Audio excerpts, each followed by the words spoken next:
Hello les amis, je vous retrouve pour une nouvelle vidéo sur le basket en NBA, le suivi des San Antonio Spurs et surtout de Victor Wembanyama. Et cette nuit, les San Antonio Spurs ont battu les Milwaukee Bucks 144-118, un énorme carton qui s'est dessiné surtout en deuxième mi-temps. Wemby a fait un très très gros match avec 30 points, 14 rebonds, 6 contre et toute l'équipe a été très très bonne avec une grosse adresse à 3 points. À partir du troisième quart-temps, ça a été la débandade et puis ils ont terminé en roue libre avec les remplaçants sur les 4 dernières minutes. Alors dans cette vidéo, on va revenir sur les stats en détail de cette rencontre des équipes et des joueurs, le classement de la conférence Ouest à l'issue de cette nouvelle rencontre. On verra les stats de Wemby en détail sur ce match avec ses meilleurs perfs sur un match, ses moyennes en saison régulière, ses stats dans l'histoire de la NBA, dans l'histoire des San Antonio Spurs, dans l'histoire des Français en NBA. On terminera la vidéo par un petit aperçu de la prochaine rencontre des Spurs. Alors donc c'est parti, une victoire où c'était pourtant serré au début, premier quart-temps 35 partout, avec un fait d'armes très très sympa, c'est que Wemby il va contrer en 1 contre 1, il contre 2 fois Antetokounmpo dès le début du match, après plus tard il lui mettra même un troisième contre, et donc le ton était monté, était donné, et pourtant Wemby, je crois qu'au début il marque que 2 points, il a eu du mal à marquer, du mal à se créer des situations, mais voilà, après ça s'est décanté. Deuxième quart-temps, Milwaukee gagne 36-35, donc en fait Milwaukee menait d'1 point à la mi-temps.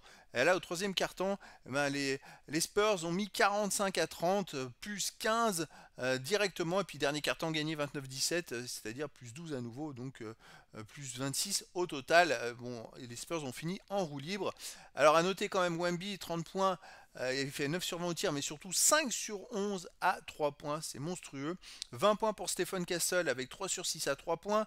Puis après, tous les autres joueurs ont été très présents. On a Keldon Johnson qui fait un match époustouflant. Il fait 24 points à 10 sur 15 au tir et 4 sur 5 à 3 points. Et puis après, tous les joueurs qui sont rentrés ont apporté quelque chose, même dans le peu de temps de jeu que certains ont pu avoir. Puisque regardez, Sandro Mamukelashvili, il a mis 5 points en 4 minutes, tout simplement. Trey Jones a mis 9 points. C'est vrai que voilà, c'était un match très abouti collectivement avec 48% au tir à 3 points, 24 sur 50 pour les Spurs, alors que les Milwaukee Bucks ont fait 12 sur 37. Côté Milwaukee, on a 22,7 passes pour Damian Lillard, mais 6 sur 17 au tir. On a aussi 35 points d'Antetokounmpo avec 14 rebonds et 6 patchs. Et 6 passes, il fait 13 sur 23 au tir, mais 9 sur 14 de lancers francs. Il a raté beaucoup de lancers francs. Après 13 points pour Torian Prince, mais 5 sur 14 au tir. Et c'est vrai qu'ils ont tourné. Alors en sortie de banc, Chris Middleton, mais ses 8 premiers paniers. Là, il fait 8 sur 9 au tir, 3 sur 4 à 3 points. Il met tous ses paniers. Et heureusement, en fait, c'est lui en première mi-temps qui tenait le match d'une certaine façon parce qu'il mettait tout. Il avait fait 8 sur 8 au tir. Après, ça s'est un peu gâté pour la suite. C'est vrai que Milwaukee a tourné à 32% à 3 points. Ça fait une grosse différence. Au tir en dessous, les lancers francs en dessous. Les rebonds, ils sont légèrement en dessous. Alors je regarde les blocs, c'est vrai que les Spurs ils en ont fait 11 et les Bucks ils en ont fait 8. Bon, par contre, un gros point positif, les Spurs n'ont perdu que 6 ballons. Alors, je me demande si c'est pas leur record de la saison dans cette rencontre. Alors finalement, le classement de la conférence Ouest, là, n'en change rien, puisque les Spurs ont un petit écart avec les équipes devant eux. C'est vrai que les équipes devant eux se mettent à tout gagner, c'est quand même fou. Et donc ils ont 3 victoires de retard sur le 11e, ils sont toujours 12e. Il va falloir qu'ils enchaînent, qu'ils fassent une série de victoires s'ils veulent espérer revenir dans les places qualificatives pour les playoffs. Alors les stats de Wemby en détail sur ce match, il a joué 31 minutes, il met 30 points à 9 sur 20 au tir, 5 sur 11 à 3 points, très très bon, un 7 sur 7 au lancer franc, c'est vraiment énorme. D'ailleurs quand il tire 3 lancers francs, c'est suite à un tir à 3 points qui a failli rentrer, qui a ressenti de justesse, c'est dommage, ça aurait pu faire un 3 plus 1. Il prend 2 rebonds offensifs, 12 rebonds défensifs, 14 rebonds au total, une passe décisive, aucune interception, 6 contre, dont 3 sur Antetokounmpo, un ballon perdu, 3 fautes. Et encore sur le ballon perdu, je suis pas sûr qu'il n'y ait pas faute sur lui. Et encore dans les 3 fautes, il y a 2 fautes où pour moi il y a passage en force dans Antetokounmpo. D'ailleurs, il a provoqué un passage en force une fois. Mais voilà, les 2 autres fois, pour moi, il n'y avait pas faute. Si vous avez vu la vidéo, eh ben voilà, je pense que vous êtes d'accord avec moi. L'écart quand il joue sur le terrain, plus 9. Bon, c'est un match énorme de Wemby. Encore un match énorme. Alors, ses moyennes en saison régulière, 24,6, 10 rebonds 9, 3 passes 7, une interception 1 et 4 comptes de moyenne par match. C'est monstrueux. Alors les stats dans l'histoire de la NBA, ça y est, j'ai actualisé un petit peu toutes ces stats, arrêtées à 20 ans, 21 ans, 22 ans et au général. Alors on va s'intéresser sur les 20 ans, puisque c'est les stats cumulés à 21 ans de tous les joueurs en NBA, je précise, de l'histoire. Arrêtés à une tranche d'âge de 21 ans, bien sûr, parce que Victor est dans son année de 21 ans. Et donc, eh ben, Wemby, et maintenant, il est 5e contreur de l'histoire de la NBA. Il a dépassé Dwight Howard, qui est 6e avec 407. Lui, il en a 413 et il est 5e. Et il faut aller chercher maintenant Kevin Garnett, qui en a 444, donc qui est 31 contre de plus que lui. 31 contre, c'est largement possible. Après le troisième, Anthony Davis, c'est 501. C'est vrai qu'il reste que 30 matchs. Il va falloir qu'il tienne sa moyenne de saison régulière de presque 4 comptes par match. Si on veut espérer, parce s'il fait 4 comptes par match, 120, il pourrait arriver à titiller la deuxième place, hein, et revenir pas loin de Josh Smith, ce qui pourrait être assez monstrueux. On parle de l'histoire de la NBA, c'est-à-dire on parle des meilleurs à cet âge-là. Et donc là, il est déjà 5e. On va aller voir maintenant qu'il aille chercher Kevin Garnett. Dans les autres stats, les 3 points marqués, les 24e, 3 points tentés, 21e, rebond défensif, 27e, c'est de l'histoire. C'est-à-dire qu'il y a, vous voyez, à 21 ans, il y a 946 joueurs qui sont répertoriés, qui ont joué en NBA à 21 ans. C'est pour vous donner les rapports. Il est 59e marqueur aussi, alors qu'il est, par exemple, en match, il est 272e. C'est l'anachronisme, c'est-à-dire qu'il a très peu de matchs joués comparé à d'autres qui sont devant. C'est pour ça que sur 4 ou 5 ans, ça va se lisser comparé à ceux qui auraient un an de NBA de plus que lui et qui auraient une moyenne de saison régulière légèrement inférieure. Sur 4-5 ans, il va tous les dépasser.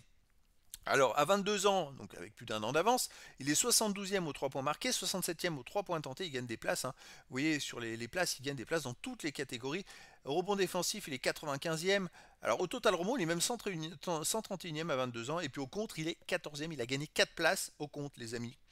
Donc ça, c'est énorme. 14e au compte à l'âge de 22 ans de l'histoire, alors qu'il est dans l'année des 21 ans. Et puis dans l'histoire de la NBA, il est 363e. Ça, je vais surveiller aussi. Moi, ce que je vais surveiller, c'est qu'il rentre dans les 100 dans beaucoup de statistiques. Les rebonds offensifs, il est 111e à 21 ans. Les interceptions, 122e. On va essayer de voir qu'il rentre dans ses stats dans les 100. Ça peut être sympa l'année passée. Alors déjà, aussi qu'il fasse mieux que l'année passée, parce que j'ai pas fait le comparatif entre 20 ans et 21 ans.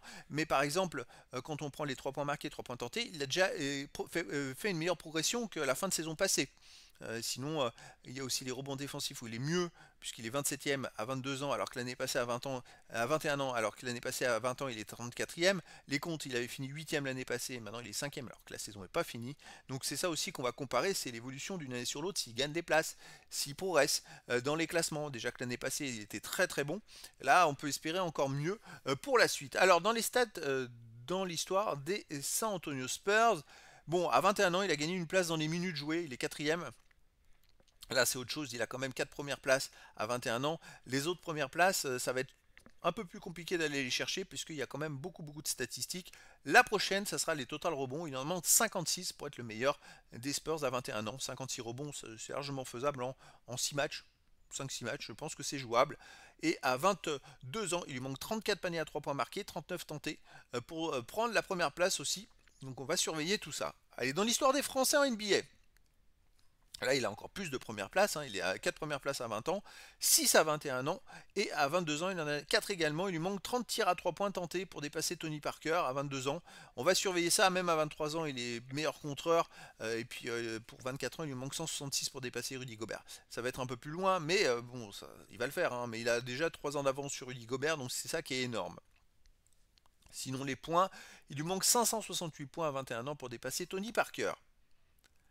Alors c'est parti pour la suite les amis, prochaine rencontre, ce sera le 2 février, heure française, donc demain tout simplement, à 2h30 du matin heure française aux États-Unis, on sent encore le 1er février, donc, ils enchaînent 2 matchs de suite et c'est très bien qu'ils aient gagné facilement et qu'ils aient pu faire tourner les 4 dernières minutes où les remplaçants ont pu jouer, parce que comme ça ils ont pu économiser un peu d'énergie pour ce prochain match où les Spurs vont recevoir les Miami Heat. Alors les Spurs maintenant c'est 21 victoires, 24 défaites et à domicile 13 victoires, 11 défaites, et les Miami Heat c'est 23 victoires, 23 défaites et à l'extérieur 10 victoires et 13 défaites.